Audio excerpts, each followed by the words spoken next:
Selamat siang Pak Jeffrey. Pada hari ini kami dari grup 3 atau kelompok 3 ingin menjelaskan tentang arsitektur layanan AWS yang sudah kami buat, yaitu arsitektur layanan Cloud Writerverse. Di sini ada anggota-anggotanya, yaitu ada saya sendiri, yaitu Alfred Winston dengan NIM 270 229 7776. Lalu ada Joseph Adinata Elkos juga. Lalu di sini juga ada Nicholas dan Rafael. Lalu ada William dan ada William Dharma. Pada bab pertama, eh, industri media digital itu terus berkembang. Desakan dan persaingan tuh juga berarti semakin kuat. Dengan meningkatnya harapan pengguna akan pengalaman membaca yang personal dan efisien, platform seperti Writerverse ini dituntut untuk memberikan layanan yang optimal serta efisien. Untuk mencapai tujuan ini, teknologi informasi menjadi faktor kunci dalam pengelolaan operasional platform.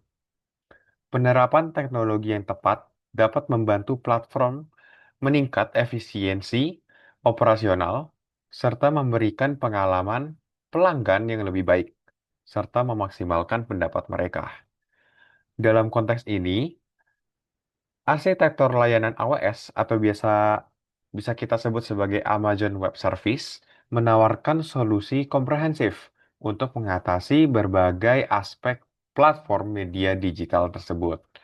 AWS menyediakan berbagai layanan cloud yang dapat diintegrasikan untuk mendukung operasional Writerverse secara menyeluruh, mulai dari personalisasi konten, manajemen langganan, pengelolaan artikel, hingga proses pembayaran dan hubungan pelanggan. Selain itu, AWS juga menawarkan solusi untuk autentikasi atau authentication dari sebuah pengguna atau user, keamanan, dan kepatuhan serta analitik. Yang pertama itu ada personalisasi konten. Writeverse dapat memberikan rekomendasi artikel yang relevan kepada pengguna berdasarkan preferensi dan riwayat bacaan mereka, sehingga meningkatkan pengalaman pengguna. Yang kedua ada manajemen langganan. Platform ini memungkinkan pengguna untuk berlangganan penulis atau topik tertentu, serta mengelola preferensi langganan mereka. Yang ketiga, pengelolaan artikel. Writeverse mendukung fitur penulisan dan pembacaan artikel yang efisien, termasuk penyimpanan konten media seperti gambar, serta kemampuan untuk melacak dan mengelola stok inventaris jika ada elemen fisik terkait, misalnya merchandise atau buku fisik yang dijual. Yang keempat ada proses pembayaran. Platform ini menyediakan proses pembayaran yang aman dan efisien untuk langganan premium atau pembelian konten. Terus yang kelima ada hubungan pelanggan. Writeverse dapat mengumpulkan dan menganalisis data pengguna untuk memahami kebutuhan dan preferensi mereka, serta mengelola interaksi pelanggan dengan lebih efektif. Yang keenam ada autentikasi pengguna. Writeverse menawarkan solusi autentikasi yang kuat dan mudah digunakan untuk melindungi data pengguna dari akses yang tidak sah. Yang ketujuh ada keamanan dan kepatuhan. Keamanan dan kepatuhan terhadap regulasi adalah aspek yang tidak bisa diabaikan dalam operasional platform digital. Layanan keamanan AWS membantu Writeverse melindungi data sensitif dan memastikan kepatuhan terhadap berbagai standar keamanan dan privasi. Yang ke-8 ada analitik dan pelaporan. Analitik dan pelaporan yang baik membantu Writeverse membuat keputusan bisnis yang lebih baik berdasarkan data yang akurat, seperti memahami tren pembaca atau performa artikel. Lanjut untuk bab 2, untuk arsitektur. Arsitektur cloud untuk Writeverse dirancang untuk menyediakan platform yang scalable, andal, dan aman, mampu menangani jutaan pengguna dan artikel. Berikut adalah komponen utama dan perannya dalam arsitektur ini. Yang pertama ada front-end, user. Pengguna mengakses platform Writeverse melalui browser atau aplikasi mobile. Yang kedua ada Amazon Route 53, mengarahkan domain ke endpoint CloudFront. Yang ketiga ada AWS CloudFront, berfungsi sebagai content delivery network yang menyajikan konten statis, gambar CSS, dari Edge Gateway untuk mengurangi latency dan beban server. Lalu yang kedua ada Public Subnet dan Load Balancer. Yang pertama ada Elastic Load Balancer, mendistribusikan traffic ke backend server EC2 yang berada di private subnet. Yang kedua ada Net Gateway, memungkinkan instance di private subnet untuk mengakses internet. Jadi digunakan untuk patching, update, dan outbound API calls. Yang ketiga ada Compute Cluster atau Private Subnet.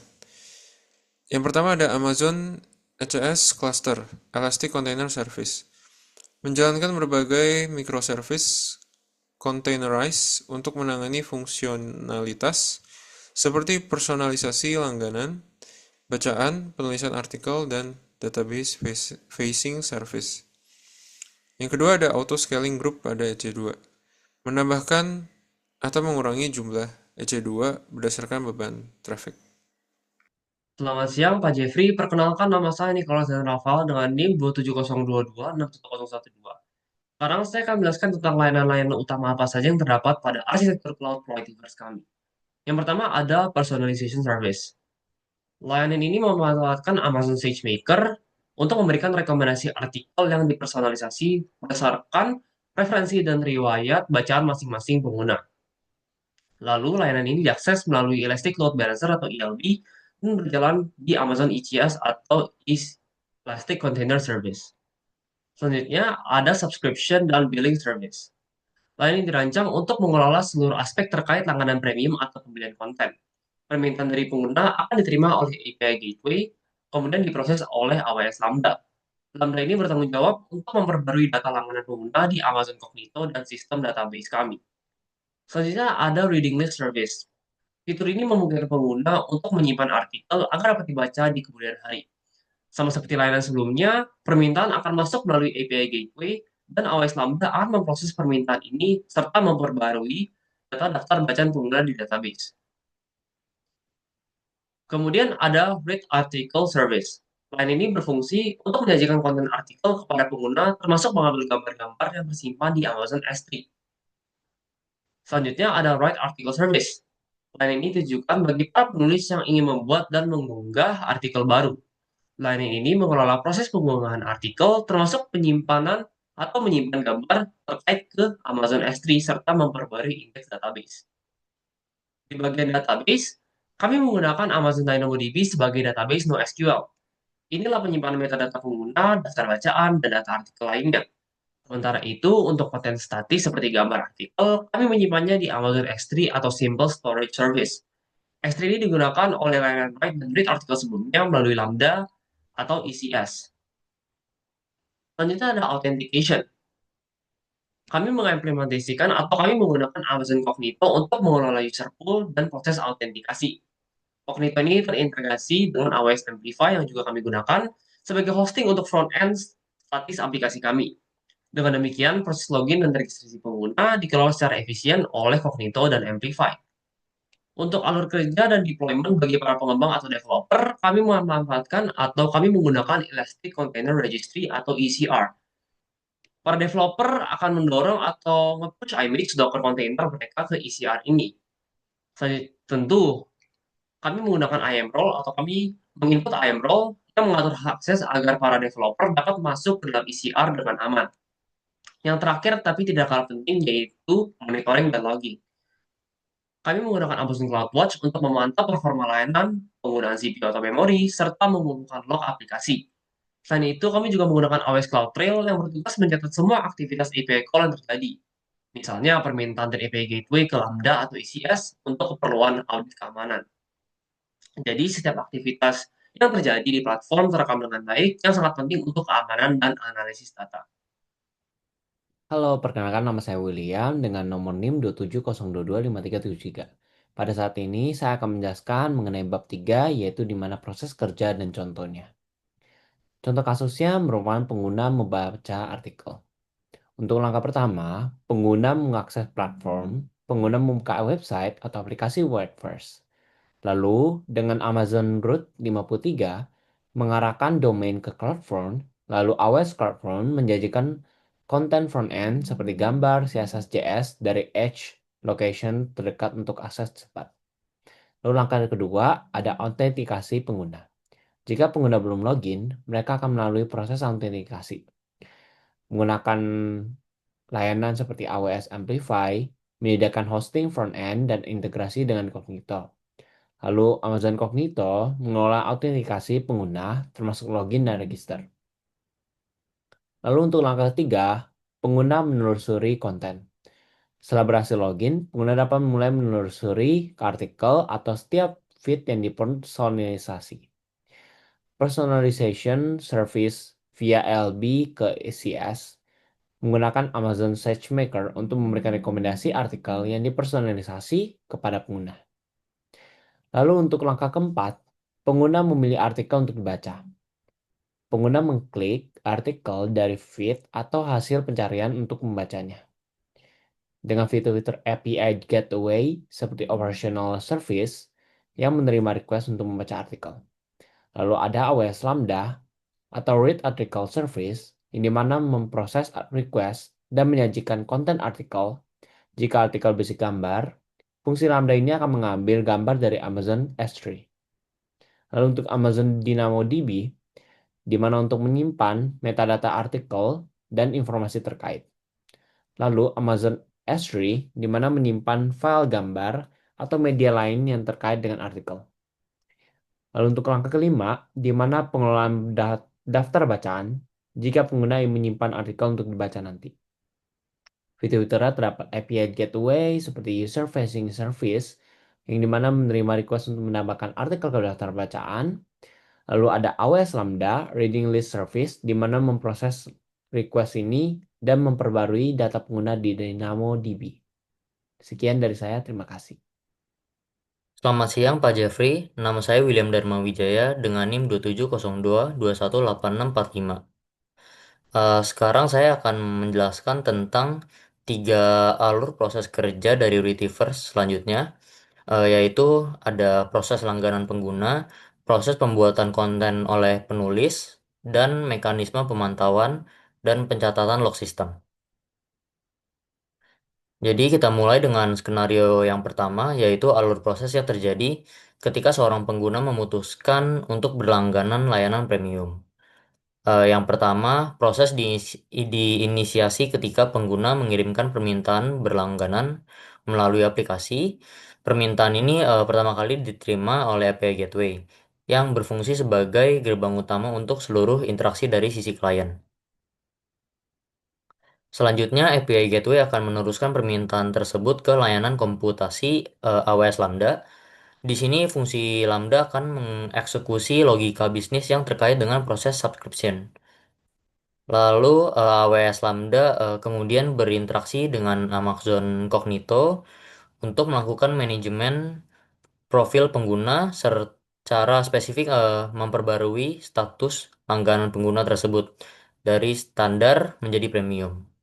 Untuk memastikan pencatatan data yang bagus, seluruh informasi terkait transaksi seperti status langganan dan riwayat pembayaran akan disimpan di dalam Amazon DynamoDB.